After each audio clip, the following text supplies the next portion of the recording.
Hello, everyone. This is Henry Parvel, and this will be my selection room presentation for funeral service marketing and merchandising. This is the demographic slide. We all got this one, so I'm just going to skip over it. Some likely services that we can expect from each of the religions that we got in the demographic. Christian services, you can expect either burial or cremation.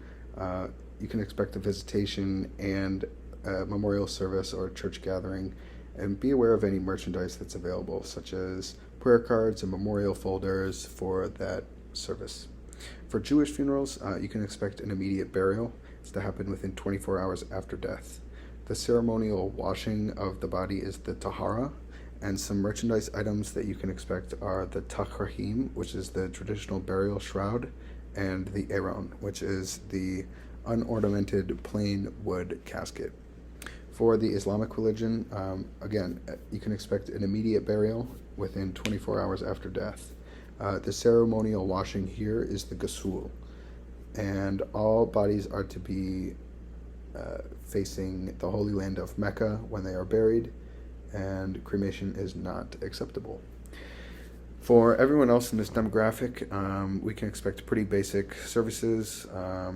Kind of anything is possible. They can get any merchandise they want, buried, cremated, anything's in the picture, and you need to be ready for that as a funeral director.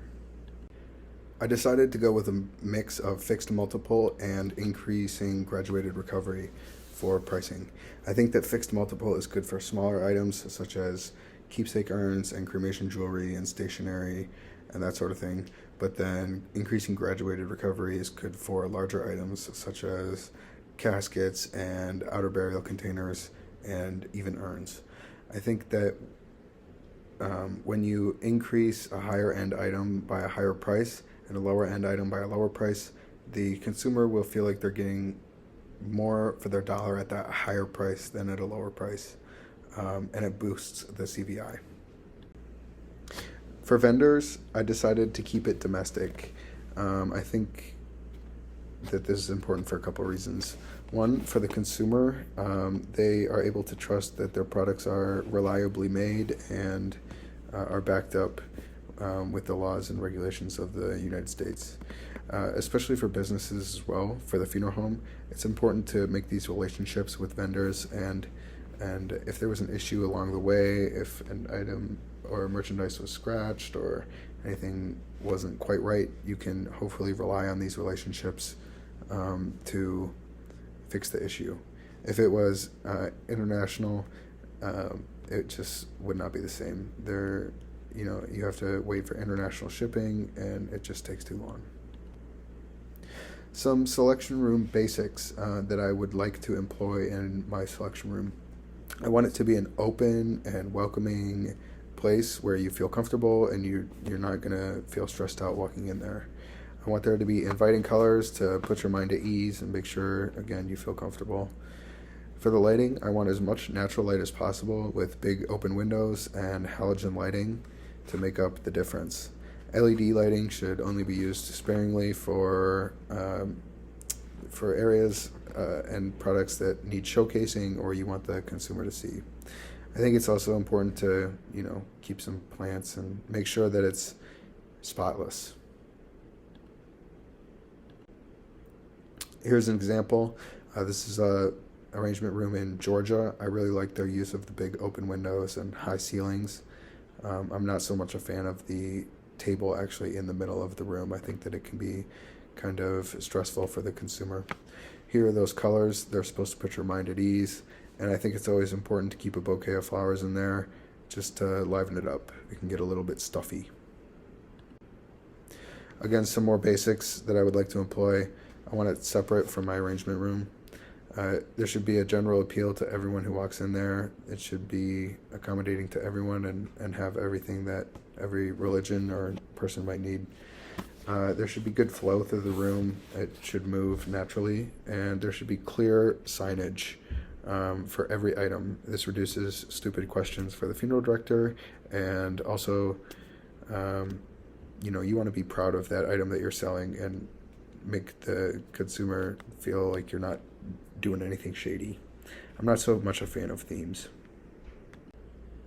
Here's just some feng shui on the left, and then in the middle is how I would like all the price tags and information sheets to be, and out and present, and then the themed funerals, which I'm not really a fan of, but I think if you have the right demographic, then it is important. For caskets, I'd like to have 4 metal caskets on my showroom, along with 5 wooden, and I think this is 1, 2, 3, 4, 5, 6, 8 other or cremation, like natural options. For the metal, I wanted to go with 1 higher end metal, and then kind of 1 gauge, 1 of every gauge. For wood, again, 1 higher quality wood, and then kind of moving on down the line there as well. Excuse me. I really wanted to focus on cremation and other caskets. I think that it's important for the future of funeral service, and we need to be more inviting of this. So I have all of these options listed here. For my casket display, I actually decided to switch it up. I wanted to go miniature. This isn't really that common, and actually most caskets aren't even made in miniature, but I think that we should start employing this and move away from the fractionals and the full-size caskets. I think it's more fun to look at a miniature, and you can touch it and play with it, and you want to be able to make sure that it's good when you buy it. Again, not all caskets are going to be there, so have an iPad and catalog with all of the caskets that are available through your firm. Here are just some shelves that I like. I really like this one on the right. For outer burial containers, I don't really think that these are that important. I wanted to kind of move away from these, so I just wanted to have a couple options available, 4 options, and I wanted to have it kind of tucked away in a side compartment where it really wouldn't be the main feature. And again, these are miniature, but I think that it's important for, if you're having a burial, you want to be able to open this up and bring those OBCs out.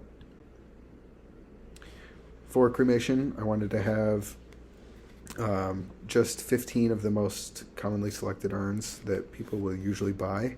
And then again, I wanted to kind of move the focus away from what the usual is and move to some of the different options with the biodegradable and natural, and then the artisan urns of maybe local artists or people who make urns and sell them to the funeral home, and then some scattering tubes. Here are some examples.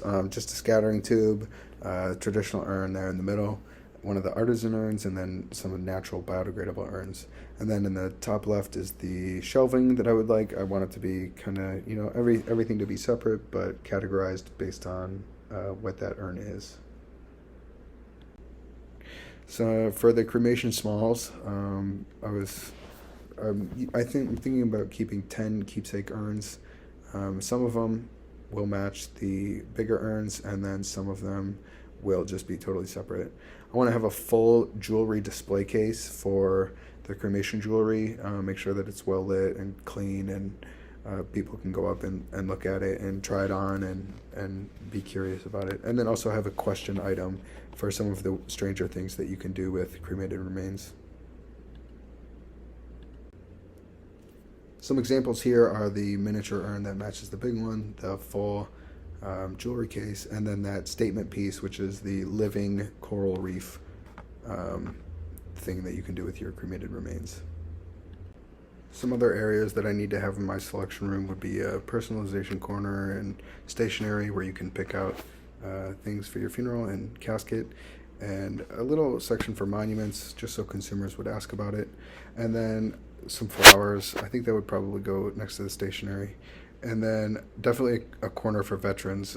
There's a lot of merchandise available for veterans, and also a kids and baby corner. While it is sad, there are a lot of kids and babies who die, and we need to be able to take care of the families who go through that. just some resources here. And that's it. Thank you so much for watching.